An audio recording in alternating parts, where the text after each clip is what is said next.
Y நான் தற்குறி. நம்ம நான் தற்குறின்னா அந்த நிகழ்ச்சி தொடருக்கு பேரே வச்சிருக்கோம். அந்த தற்குறின்ற வேர்டை அவங்க யூஸ் பண்ணும்போது அதை டிரோகேட்டரி நம்ம திட்டத்துக்கு வசவு சொல்லாதான் தான் பயன்படுத்தினாங்க. நீ தற்குறி அப்படின்னு சொன்னாங்க.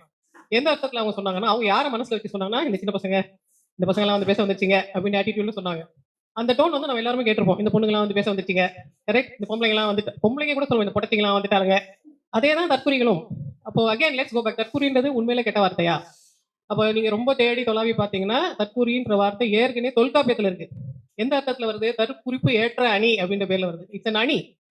செய்யுள் இலக்கணத்துல அது வருது. அப்ப என்ன அர்த்தத்துல அவங்க சொல்றாங்க? அந்த புலவர் வந்து தன்னுடைய சொந்த குறிப்பை அந்த கதையில எழுதி பாட்டுல எழுதிட்டாருன்னா அது தற்குறிப்பு ஏற்ற அணி. யார் எழுதியிருக்காரு? இளங்கோடிகள் எழுதியிருக்காரு. எந்தெந்த தமிழ் புலவர்லாம் நீங்க பேர் சொன்னீங்களா எல்லாரும் தற்குறிப்பு ஏற்ற அணி பண்ணியிருக்காங்க. அப்ப தற்குறிப்பு சொல்றதுன்னா யார் சொல்லுவா? அந்த அளவுக்கு ஸ்டாண்டர்ட் இருக்கிறவங்க தான் தற்குறிப்பை சொல்ல முடியும். அப்ப தற்குறிப்புன்றது இட் இஸ் நாட் அவங்க நினைக்கிற மாதிரி அது சாதாரண அல்பப்படுத்துற வார்த்தை கிடையாது.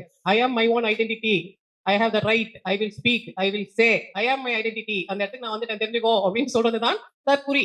அப்ப தற்குறின்னு சொல்றது வந்து ஒரு தாழ்வான விஷயம் இல்ல, அது ரொம்ப உயர்வான விஷயம். நமக்கு தெரியாம அதை நமக்கு அவங்க கொடுத்துட்டாங்க.